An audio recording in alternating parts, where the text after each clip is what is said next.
You really need to identify what are the underlying factors for what you see as adults.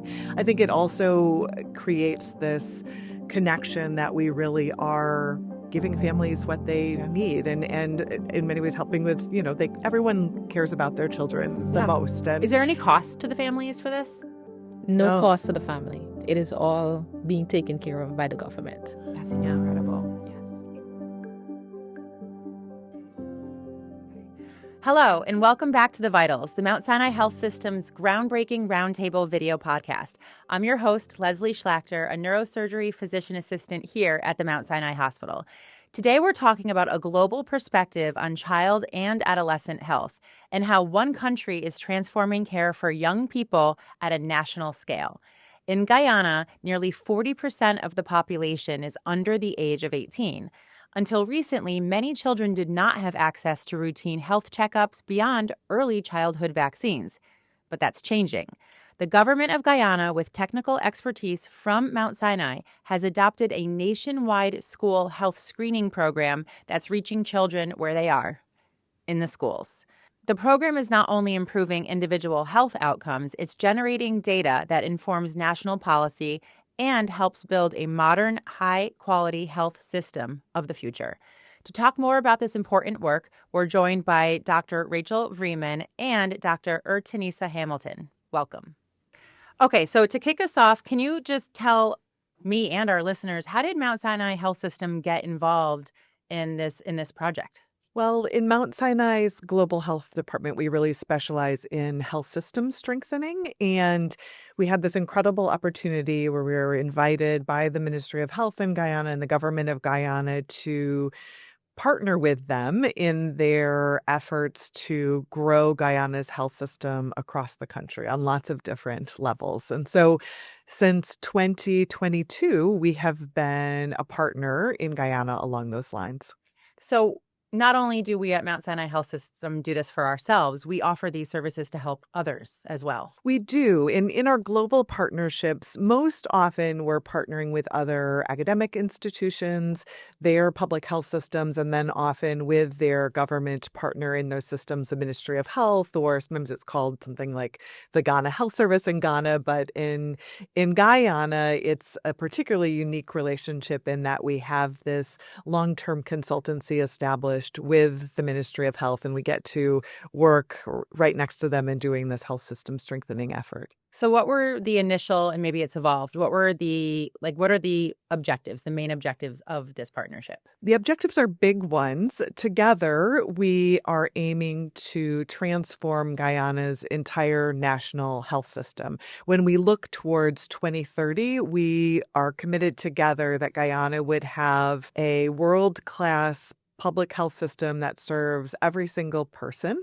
And our efforts in that together range from working on hospital quality and improving the quality of the national hospitals, the hospitals in each region. We work on primary care efforts and efforts that are growing from the smallest community level all the way up through what's needed at the referral hospitals for what's needed, as well as efforts in digital health and workforce development and training and education, and partnering with the government to make plans and then put those plans into place for what's needed for the next hospitals, the next health workforce, all the stuff that is needed to really transform the system. Oh, that's pretty deep. So that sounds like a lot. I wasn't expecting that much. So let's just take a step back for a second. When you guys went to medical school, were you thinking this was something you wanted to do, or you fell into it? Kind of just let's tell our listeners what both of you guys do on a day-to-day outside of Guyana and how you ended up in this role. I am the Director of Primary Health Care at the Ministry of Health in Guyana, and I manage all of the programs that looks at health across the life course. So I manage 9 sub-programs: maternal and child health, adolescent health, men's health, women's health, elderly health, dental health services, environmental health, the school health program, and there is also health promotion and the nutrition program. So all of the programs that looks at health across the life course falls under my supervision. So on a normal day, I will be looking at policies and strategies and monitoring how it is that we're implementing new programs. So that is what my day looks like. Wow. And how did you end up on this path? So initially, I was working in the hospital as a junior medical doctor. Here at Mount Sinai? No, in Guyana. Okay. At our National Referral Hospital, I was working in ICU and anesthesia as a junior doctor between deciding what it is that I wanted to do. And we had a situation in which the primary health care was growing rapidly, and adolescent health was a program that they were introducing. And they sent out word to all of the doctors to see who would have been interested. I took up the opportunity because I wanted to try something different before really committing to a career. And I never left. Wow. So I moved from adolescent health to being the officer with responsibility for maternal and child health services, and then eventually becoming the director of primary healthcare services at the Ministry of Health. Wow. And what about you? What was your path? I was someone who never knew exactly what I wanted to do. And I feel like I got lucky enough to find my way to the perfect job for me. I was an English literature major, eventually decided to go to medical school. In medical school, I wasn't sure, but then decided what I wanted to do specifically, and then decided on pediatrics. And in my course through pediatrics, I started to realize that I really loved working on bigger challenges for how we were providing care for families and how to make that better, how to not only think about the family that I was working with, but also to find ways to, fix our clinic system or have a model of care that would serve a certain group. And then I went into a research fellowship, a health services research fellowship after I finished my residency program, and had the experience of working in a partnership in Kenya with the medical school there and their national hospital system and the medical school that I was working at the time, Indiana University School of Medicine. And it happened, this was in the early 2000s, and HIV was a massive problem in Kenya, as it was in many places at that time. But our wards in the hospital were full of kids dying, and we didn't have, and the adult wards too. And at that point, the medicines to treat HIV were not available in Kenya. We were lucky enough to receive one of the first awards from USAID, from the US government, to this partnership in Kenya to be able to start to provide HIV care and HIV medicines in the country. And even though I was really junior, kind of a baby pediatrician, I happened to be the only pediatrician along with one Kenyan pediatrician, and we were sort of pulled in to figure out how to grow this HIV care system that would also take care of the babies and children and the pediatric side of things. And so that led to then, this was now more than 20 years ago, but to partnering with the Ministry of Health in Kenya, with the Kenyan physicians and the hospital system to grow up an HIV care system over 400 clinical sites in Kenya. And I increasingly specialized in taking care of kids with HIV, but it also really taught me a lot about how to grow public health systems and how to partner in ways to, think of everything from the medications that are needed to the clinical protocols that people need to follow, to working with partners across the public and academic system to, train up the health workforce that was needed. And in primary care, too, how to eventually not only have this system that took care of people living with HIV, but that could also be expanded to provide care for other diseases, that to ultimately provide primary care services and preventive services as well. So I then got to take that experience and continue to grow that in other partnerships, including then coming to Mount Sinai, where I get to lead our global health department and the Global Health Institute, and where we now have the opportunity to do this across the country of Guyana with the Ministry of Health and partners like Dr. Hamilton. That's amazing. So when you guys started this in 2022, what was like the first couple initiatives? Because I imagine this is a big project. So what were the first couple things on your to-do list? Well, on our Mount Sinai side, some of the initiatives were really focused around hospital care and the specific quality of services that were provided at the National Hospital. But then on the broader public health side, we actually were able to start partnering with Dr. Hamilton and her teams from the beginning around an initiative to think about child and youth health, which I'll let her describe in that, but also working on digital health and on health workforce analysis and development. And that's continued to grow from there. Yeah, because one of the things that I'm hearing is that you guys started to begin a school age program, like a health screening. And I heard you use a term I'd never heard before. You said it's a life course. Is that what you said? Yes, I did. Yeah. So this, I guess, school age children would be like, I don't know, stage 2 or 3 because they're not infants anymore. Correct. So what does that look like? So within our system, the way we have structured healthcare, there is a very good maternal and child health program, and that spills into the early childhood development program. And so a child goes to what we consider to be a well child clinic until the child is 5. Okay. And then they would have been in the school system, and then they continue. So there were programs that comes after the well child clinic, but none of it would have been really for the young child, which we consider to be from age 5 to 10. Okay. And so programs were there structured that didn't really look at offering the services on a continuous basis for these children. And so now with the partnership with Mount Sinai, we have had the opportunity to include all of the age groups that were missing from having routine care, which would be the child who is in the early stages, the young child, and the adolescent. And so the program for screening took on three basic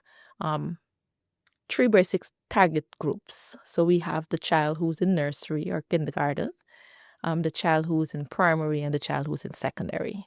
So that is how we would have evolved, looking at all of the age groups that were missing routine care. And what is that routine care? So it's very broad, actually. We looked at it from a systemic perspective of understanding what would be areas that will affect the child, getting their education done and making sure that the child is also healthy.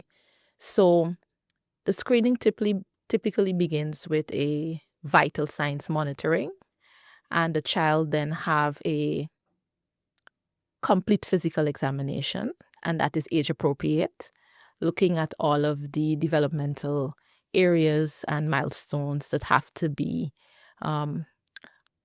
developed for the child's age. And then we have testing for hearing, screening for eyes.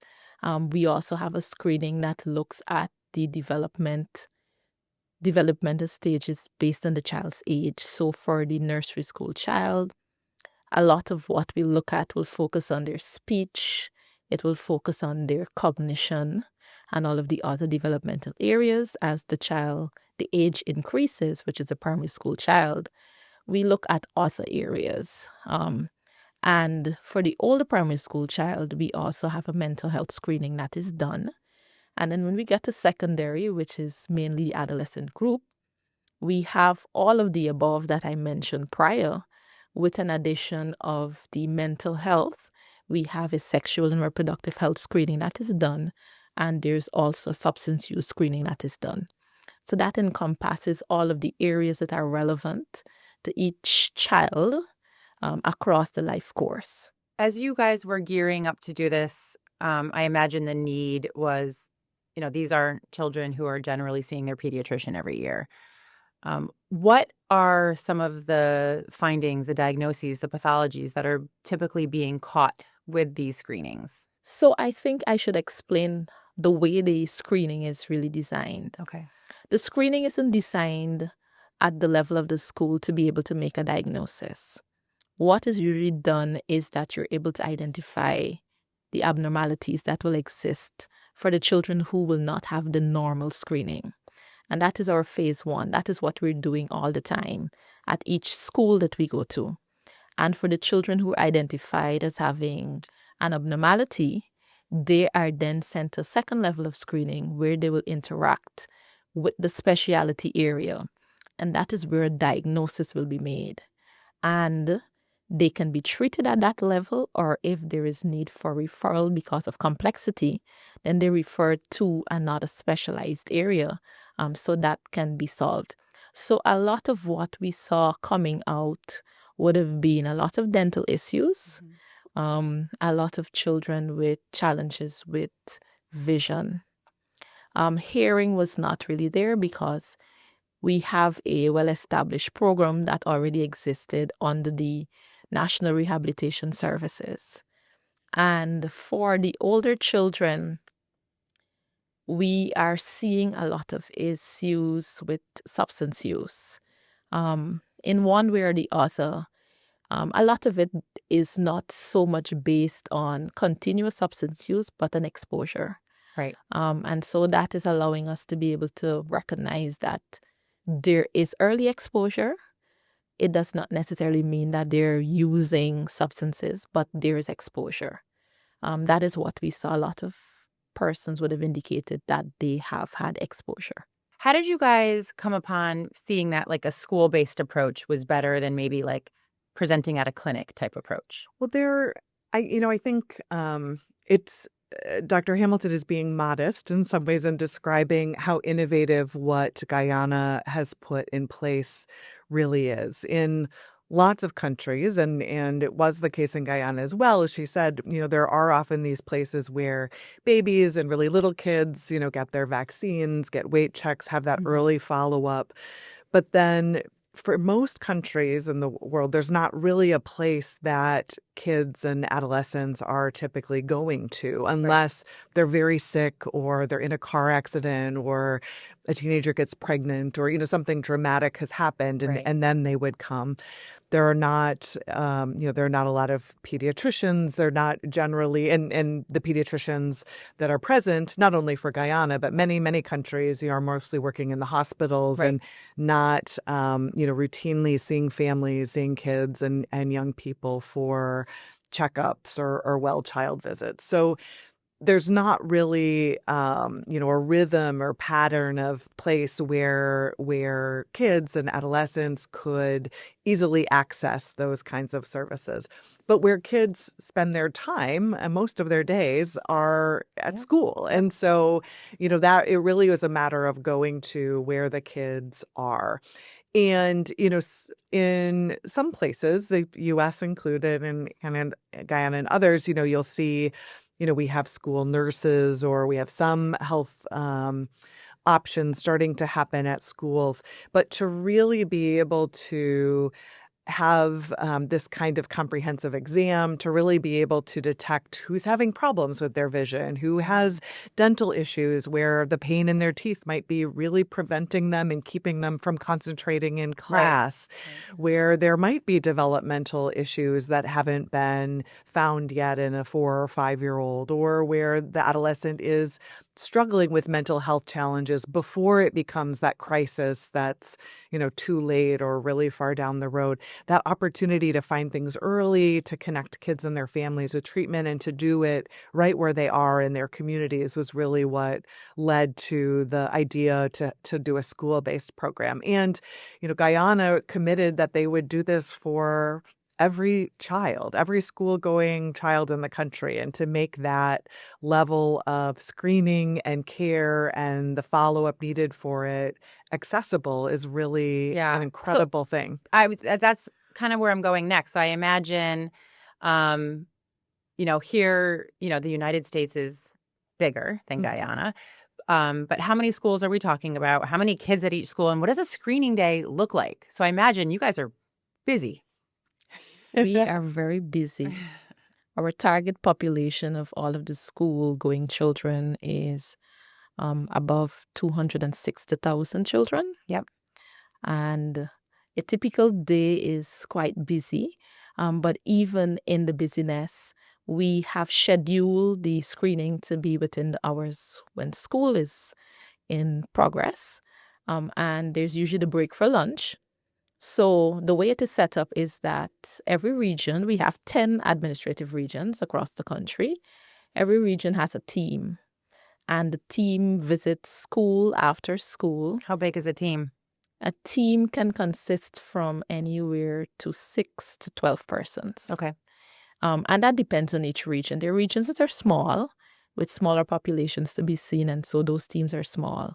For the regions that have larger population, the teams are usually bigger, because the school population is usually bigger also. Right. And so they see everyone who has agreed to be seen, because this is done on a consent basis, in which every child is given a brochure to take to their parents. And the brochure includes all of the screening areas that will be done and information for the parents, as in why it is important to have your child screened. And the parents have the opportunity to make a decision. It usually requires a signature, and the child comes back with it. Okay. And they have their screening done. The teams usually go to the schools. Wait, And before you move on, sure. what is your approval rate? So we have had a very high approval rate. We have between 15 to 20% of persons who have not approved. Okay. All of the others have approved for their children to be screened. But that does not include secondary. This would have just been for primary. Okay. And nursery. Secondary is seeing a much higher rate of approval, but just about 10% of non-approval so far. Interesting. Okay. So we are expecting that it will continue in that trajectory. I think what would have affected approval rates, like everything that is new, people are usually looking on to see what happens. And so we saw with each new year and each new level that the approval rate has increased, which means that word is getting out, what is being done, and how it is beneficial for the child, because they're seeing. And our president is a champion. He Amazing. is championing this so much. It is one of his babies. He is very invested in seeing the youths of the country receive the best possible care at every level and every stage of their life. Yeah. And so he has been heavily invested in ensuring that this became a reality for every child who's in school, to have that done.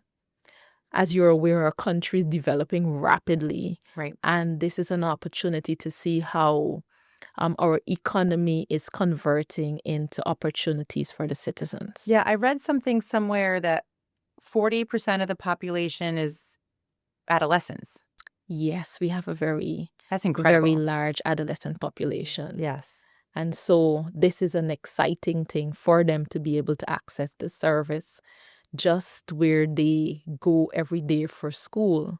It is on no effort on the part of the parents to take them to a location. Right. They just go to school, and the screening is done just at school. So is it a full day of screening? Is it like around lunchtime or after It's a full school? day. Full day. So we work very closely with the Ministry of Education, because this partnership is not just between Ministry of Health and Mount Sinai. It's a partnership with the Ministry of Education, Ministry of Health, and Mount Sinai. So they were a part of the planning, and with them sitting at the table to plan, we were able to work out how it is that we can get screening done. So usually our partners at the Ministry of Education prepare the schools for their screening activity, and the teachers also participate in getting their students ready. So it is usually done class by class. It may take a day to do a class, because screening ranges between 60 to 80 children per day. And so it may take a class a day or two, depending on the size of the school. So our staff arrives before school starts, and they set up, and they go class by class, individual by individual, until the screening is done for that day, or if it continues into the next day. So there are people who are working in the school health unit. That's their everyday job. Yep. They go to a school and they screen, and then at the end of the day, they send in their reports. So we're able to track adequately on a day-by-day basis how many children we're screening. That's incredible. Who's doing the screening? How do you build those teams? Is that paid? Is it volunteer? How does it work? So the teams were built with persons who are already in the healthcare system. So we have nurses, we have nursing aides, and we have clerks, and we have doctors, And we have a category of staff that is called the medics, which is your equivalent to the medical practitioner. So those are the persons who make up the team. We also have optometrists on the team, and we have, in some cases, audiology practitioners on the teams, and we have physiotherapists on the teams also. Depending on the location, the persons who are on the teams are very diverse. But there's a base team that always has the nurses, the clerks, the community health workers, and the doctors or the medics. Those are the core teams that is located in every region. I would imagine that doing all of this work in Georgetown is pretty straightforward. But what about in more remote areas, and how does that relate to, you were talking about digital health before? So what's the logistics in more remote areas? Well, it's a very beautiful thing if you're able to see what it is like to provide services in those areas. It requires a lot of planning, and the planning is not because the children are not present, but the planning has to do with moving the team to the locations. In our hinterland, the communities are very far apart, and the traveling is not the easiest. So we usually have to use planes to get to some of the locations, boats to get to some of the locations, and all-terrain vehicles to get to some of the locations to be able to provide services. And usually those teams in visiting do not return home to their central location. They will stay for an entire week just to have the screening done, and then they return home. And then what if specialists are needed? Are they specialists brought in, or is a child moved around from that remote location? So that depends. If it is non-urgent, the specialist will then follow and visit all of the locations and provide services to the children who need. If it's an emergency, the child is then medically evacuated to the facility to have the services delivered. So it's a case-by-case basis. Are you utilizing telehealth at all? We are, but not for the school screening. Okay. The telehealth will be for the second phase, in which the child will need to be seen for diagnosis. So after the screening is done in school, they're referred into the healthcare system. And if it's a remote location, then the telemedicine or the telehealth, the health worker at that facility will make contact with the specialty area, and then they will work through the management and the diagnosis for the child. But that is dependent. What are some of them, like, more difficult logistical things that came up with this as you guys started building this that you were kind of surprised with? I think one of the things that we've continued to work around is how to best handle all of the data that are being collected. It's like that. Where do the medical records live? Yeah. And this has been, and it's been a transition because in parallel, Guyana is working, and we're working very much with them to implement a national electronic health record system. But we didn't want to wait for that. We knew that would be still some years away, to start big initiatives like this. So as this started, we started with paper collection of the forms and creating the forms. And we've been continuing to push towards having this be a more and more robust electronic data capture. So first, going from those paper forms, putting it into sort of an interim database. We've now taken some additional steps to be able to have the data collection be done directly onto tablets. And then, that way, at least the data goes in electronically and then can go into the database. And then eventually, when the broader electronic health record system is ready, we want those data to be able to go into that as well. But it, raises there's not, of course, like those technical things and the different steps as we go and so on, but it also raises issues of how do you identify each of those kids uniquely? Like how do you have a Right. unique identifier for them? What kind of number might they have, or things like that? And in Guyana, children are not given what would be the equivalent of our Social Security number when they're born. There's a national ID number that typically people get at 16.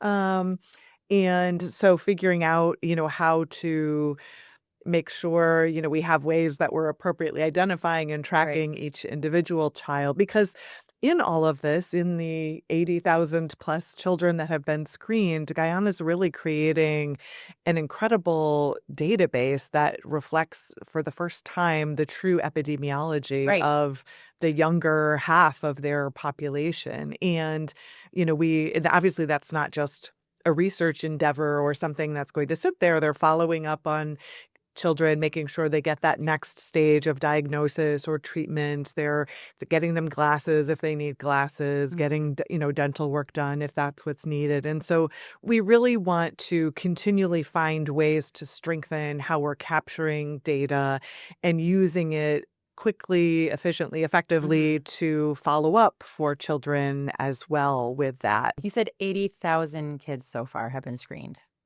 That's amazing. I imagine you said the president is so invested in this that it's not just like, 40% of our population are adolescents. Let's keep them healthy. I'm sure you guys have to present like endpoints and data. So like, what are you hoping to see from this? Like, what is an endpoint you can follow that says all of this is worth it? Well, it definitely depends on the health outcomes of the population. We do not have a lot of mortality for our adolescent population, but we find that as they become adults, chronic non-communicable diseases is what is definitely one of the challenging areas of the population. And so there is the hope that by fostering healthy habits with our children and adolescents, that it allows for the adult population to be healthier. Right. You said that dental was one of the top things that you see that you can work on, but then you just said non-communicable chronic diseases. So, like, what would you say are the top 3 things that you guys have been able to pick up that you think you can optimize for them later in life? Non-communicable diseases is mainly for the adult population. Within our adolescent population, there isn't any major point for concern as it relates to health issues. Most of the deaths that we would see are from non-intentional injuries, right? Accidents, drowning, which goes in line with the data that is shown worldwide. But what we recognize, and this is definitely data-driven, that you really need to identify what are the underlying factors for what you see as adults. So all of this comes hand in hand. Dental issues go hand in hand with nutrition. Right. Nutrition goes hand in hand with dental issues. And those eventually form a pattern where you can either see the person being healthy as adults or not. And so if we look at the continuum of care and how that influences the individual at each life course, the main underlying factor that you're looking at is to ensure that every life course, this individual is living at their optimum health. And that means that, yes, it becomes less of a challenge to the healthcare system. They have a better quality of life. So I would want to say definitely that it's the quality of life that is being looked at here on an entire population-based level. Yeah. And I think, when we think about adolescents and youth, just as Dr. Hamilton is saying, they are generally a healthy population overall. And I think when we worry about their health, we're often worrying about, these risky things. Like we worry about, substance use. We worry about mental health challenges. We worry about early pregnancies and dropping out of school. But it is this really critical window when you think about youth health in that regard where, yes, there are all of these things that can cause kids too easily to drop out of school, to not have the kind of educational and work trajectory that we would hope for them to. But it's also this incredible opportunity to grow and strengthen their resilience. And a big part of that is if we can, through this kind of initiative, find the things that might put them at more risk and address those early. And we can see where they are currently healthy and we can reinforce some of those things. And even with preventive strategies like vaccinations are part of this, or, things that are proactively helping to keep them healthy, to keep them in school. the big picture is that we hope, we'll see more kids continuing all the way through secondary school or high school and even beyond. And I think that's where the president's vision for this is such a big one, that when we look at this population where the almost half of the country is under the age of 18, how do you long term keep the population thriving in all the ways we want? Whether it's economic productivity and stability and health as part of that. But a big part of it for children especially is keeping them healthy and able to continue in school and finding those things that would get in the way of It's something that. you have to learn. You have to teach how to take care of yourself. Coming in today, I was thinking to myself, like, I wonder how many childhood cancers they pick up. I wonder how many kids they diagnose with like ulcerative colitis or something. But then it's also like, then I thought, okay, well, maybe there's allergies and asthma and all this stuff. But it's not just that. It's actually teaching them you have to take care of yourself every year. I have a 17 and 19-year-old. And when both of my kids turned 16, I stopped calling for appointments for them. They know when they have to see their pediatrician, the dentist, the orthodontist, the eye doctor.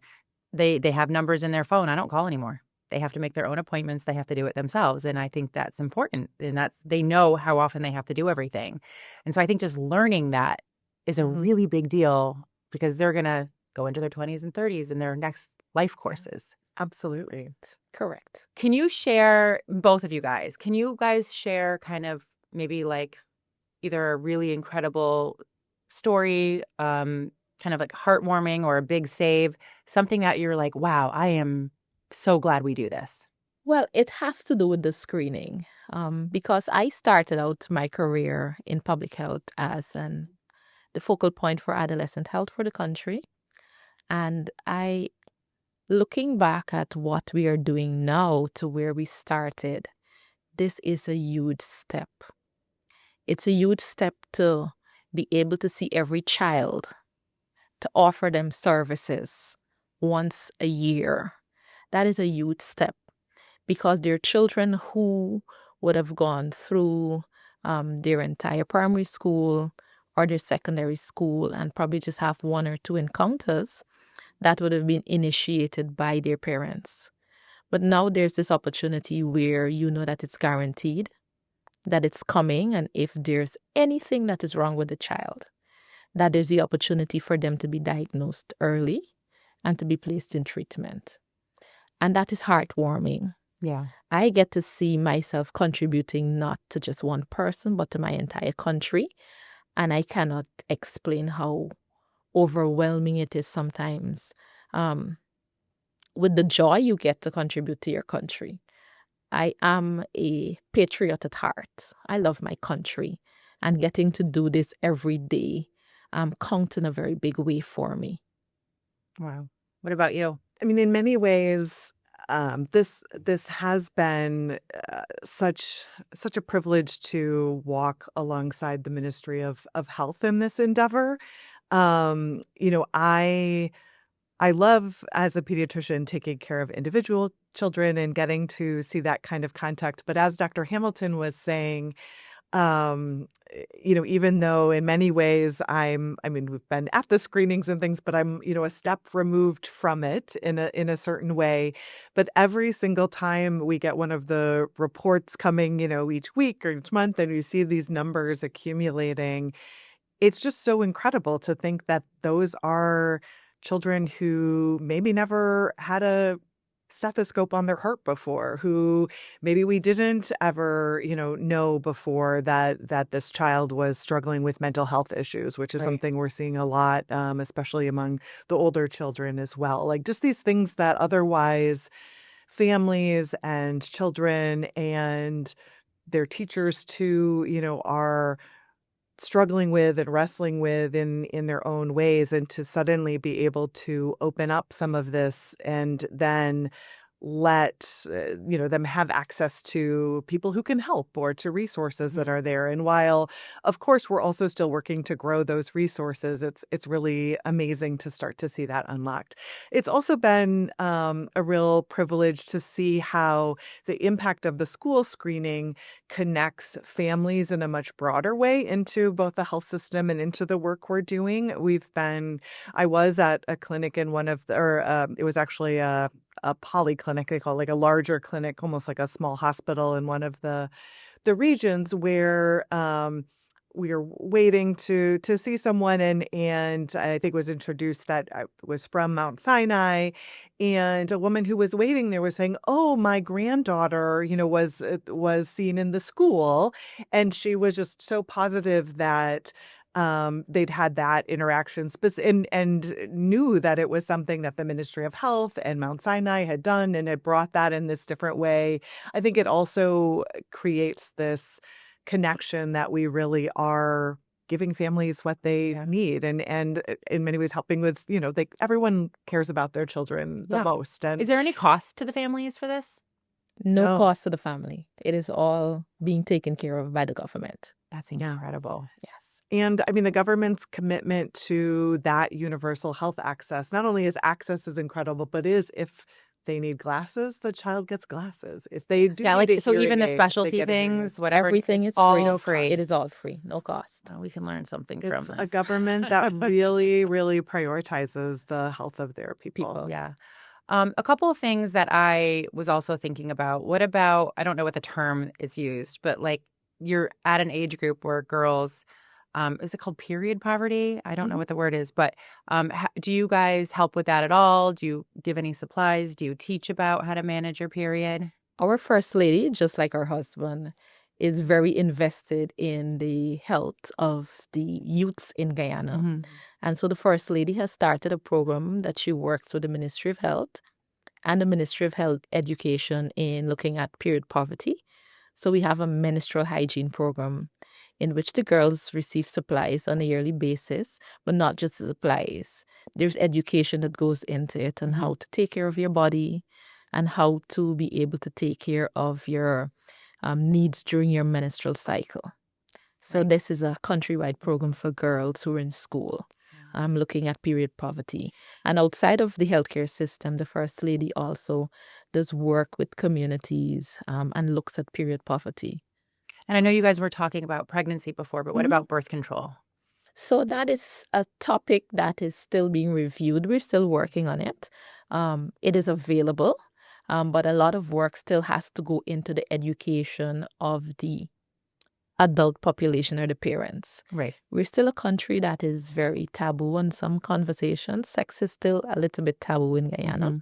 And so there is a lot of work that we're still doing with parents and the general population in terms of sex and sex education, comprehensive sexuality education. Is sex education offered in the school outside of the clinic? Of course. Yes. Okay. So there's a special program that has a curriculum that is called the Health and Family Life Curriculum, in which they teach each student life skills.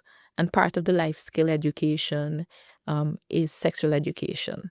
So yes. Great.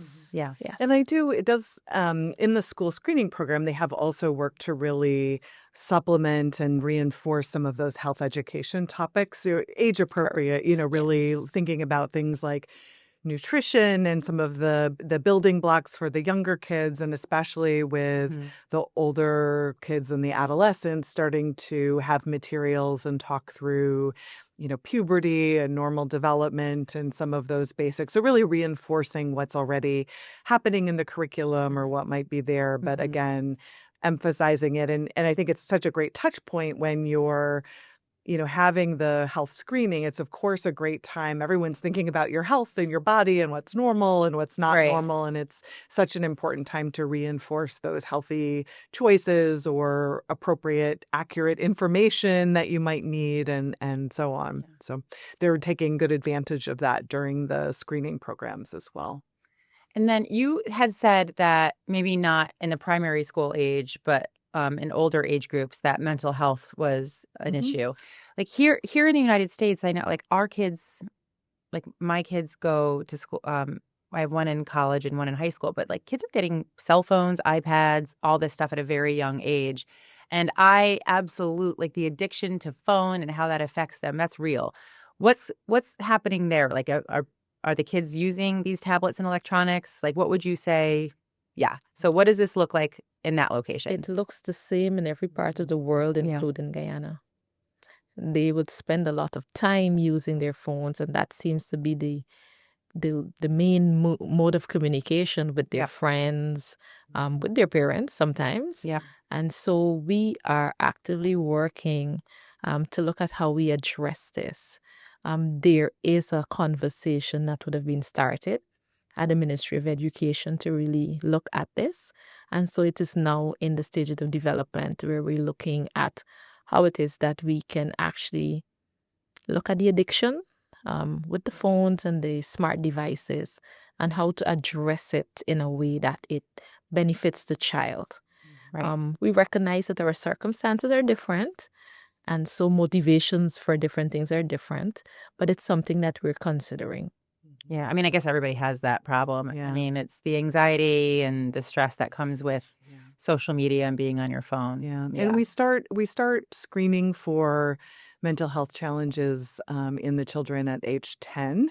And, it was very striking as when we were in the planning stages of this effort, the teachers and the counselors from schools, everyone saying over and over again, not only, pushing to make sure the age was at least going down to 10, but just really sharing so many stories about the challenges that they see with mental health and those issues of anxiety in others and the concerns with screens and those things being part of what it was is not like there this as well. 20 years ago, was it? Like No, it the level, wasn't. no. I mean, It this wasn't. is real. I mean, I wish there was a way that I could have my kids just like not have a device, sit in a car with your head against a window. I wish we could go back to that in some way, but yeah, here we are. We're working on ensuring that they start reading in my own family and pushing my kids to read. And you should be telling Like me an actual about book? an actual book, a hardcover book, not on your tablet. Yeah. But you read and you tell me what it is that you read. Within the context of Guyana, there's a lot of work that goes into literacy. And so our exams are big on literacy. And so the children have to read because you do have to write a story at your main exams. And so you have to read because your imagination has to be active and you have to transfer that into an actual story. So I push, and most parents are pushing to ensure that the children are reading. Yeah.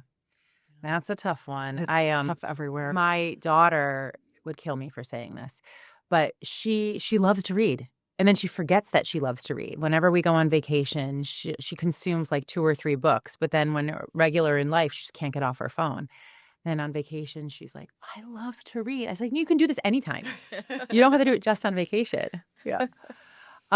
So we have a partnership with Guyana, but do we have any other partnerships with other places that we're working with? We do. So our other global partnerships where we focus a lot of our attention are in Ghana. So we're always having to say clearly, overemphasizing Guyana and Ghana, as well as Kenya and Nepal. Okay. And then the Arnhold Institute for Global Health at Mount Sinai also supports a New York-based partnership that is specifically working with the H&H, Elmhurst, and Queens hospitals for bringing these same kinds of innovations in care and global practices to the community in Queens as well. Yeah, because like I know for me growing up about, the same age, when we were in school, I don't know what it was for you guys, but it was like lice and scoliosis. Like they picked your head for lice and looked for scoliosis and like that was it. Was it anything else? I don't even remember. In terms of like what we had at school, I think that was about the same. Yeah, and whoever wasn't at school after lice also. day, you knew had lice. I think they checked our vision periodically at school as well, but yeah. Yeah. I mean, this is a much more comprehensive program. Oh, amazing. And truly, the way that it's really been only the last year and a half that the initiative, maybe we're getting close to 2 years now, but those 80,000 plus children that have been screened, that's in the last 1.5 to 2 years. I mean, of Yeah, that's launching amazing. this work. So it's really an example not only for the region, but I think a global example of. I don't know another country in the world that has moved forward something this robust nationally or this quickly. I mean, you see some countries, trying to set up some school-based care or other, child initiatives, but to really commit to something like this for every school-going child in the country and make it a really integrated program. So it isn't just Right. going and doing the scoliosis screening or going and doing A lot of vision places, I mean, even here in the test. United States can learn from this. I know that Yeah. school-age children here in the United States, in order to get through the doors of a school, you have to have your physical and everything filled out. But then it kind of like stops there. There's, whether it's insurance issues or whatever, there are a lot of times people, even just vision, people like squinting, not even realizing what they're missing. There's a lot that gets missed. So we can learn a lot. Yeah. Well, I imagine you are incredibly proud of this project. Those are all my questions, but I want to make sure that you have the opportunity to share everything that you want to share. Was there something that we missed?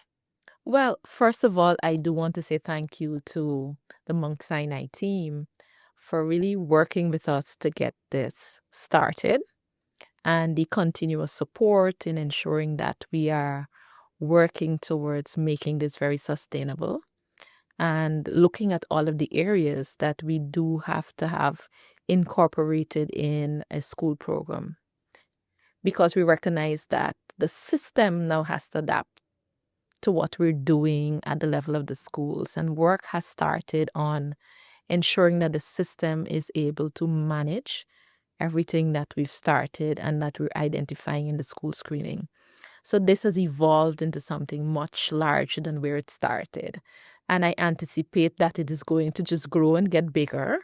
And because the lessons learned are allowing us to be able to strengthen different areas of our primary healthcare program. So this has really been working out for ensuring that the Guyanese population have access to quality health services.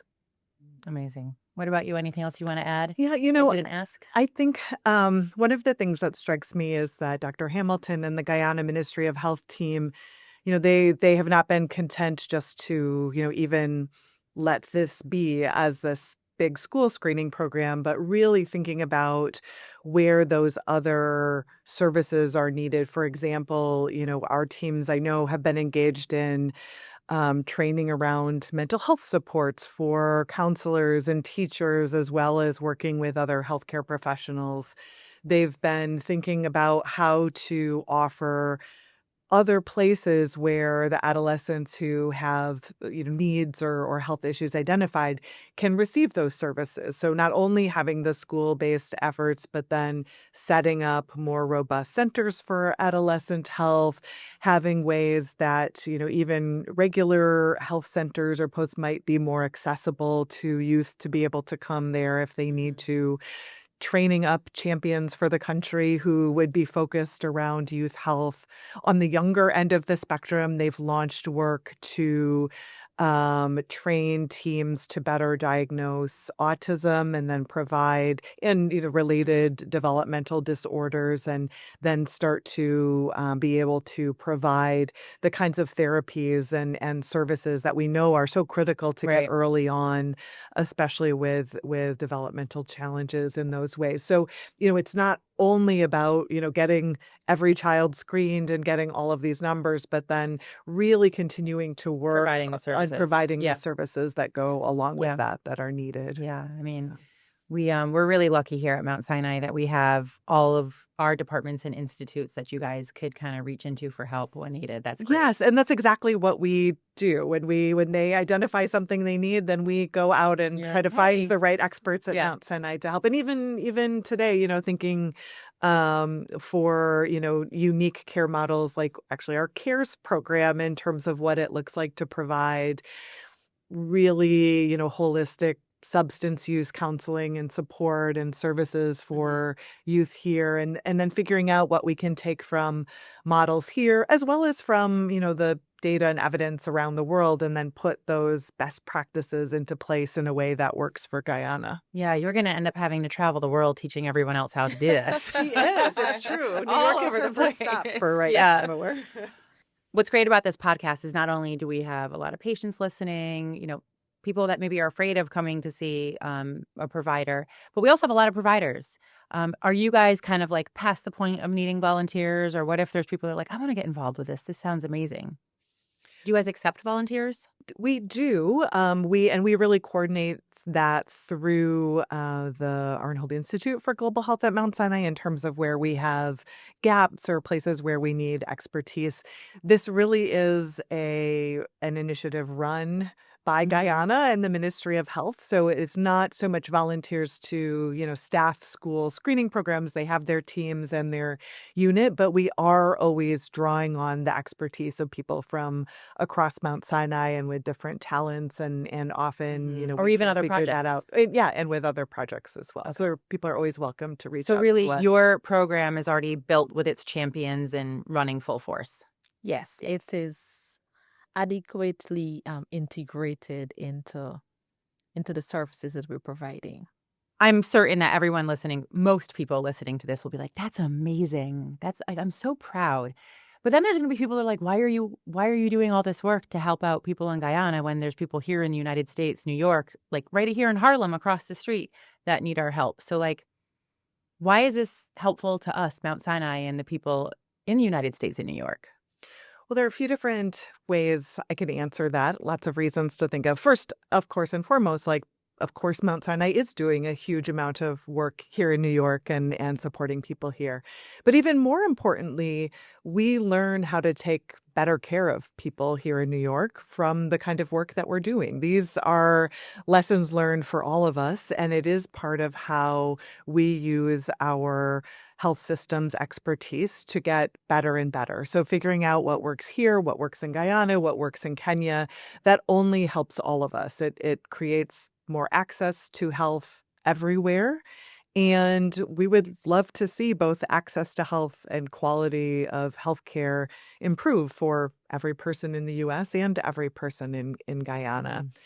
It's also part of how we relate to our neighbors in a sense. So, health, diseases, these are not things that actually respect borders. Any of us getting healthier or staying healthy helps all of us. We saw that during the global pandemic most recently.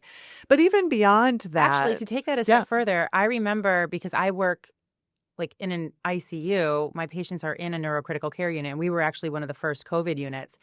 And I will never forget the first couple of days, our ICU doctors, our neurosurgeons, they're calling their friends overseas in Italy, like, what do we do now? What's happening? Because they knew before us. So having those relationships outside of your country, that was, potentially life-saving. Yeah. Yeah.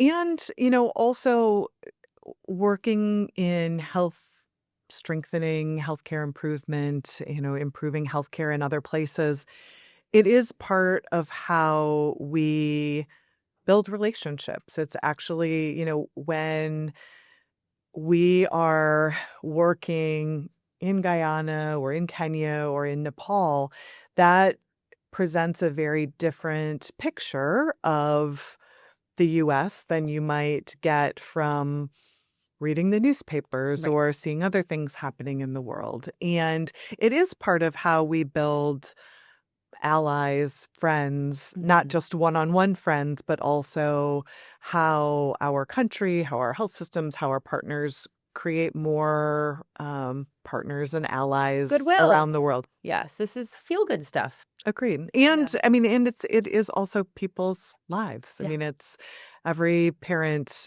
feels the same about their child, that precious child, that they want to have them stay healthy and grow up and have all the opportunities ahead of them. And I think for all of us together, we come together on this particular way around that, as well as, thinking about what that looks like for a hospital system, for data systems, for, what you need across the system that way. Well, congratulations. This was so much more than I thought it was going to be coming in today. So I thank you for teaching me and all of our viewers. Thanks. Thank you so much. The pleasure is all ours. Thank you for the invitation. Yes, thank you. So that's all for this episode of The Vitals. I'm your host, Leslie Schlachter.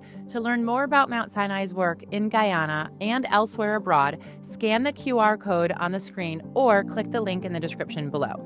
To get in touch with the show or to suggest an idea for a future episode, you can email us at podcasts@mountsinai.org. Subscribe to The Vitals and the Mount Sinai Health System's other video podcast programming on YouTube, Apple Podcasts, Spotify, or wherever you get your podcasts.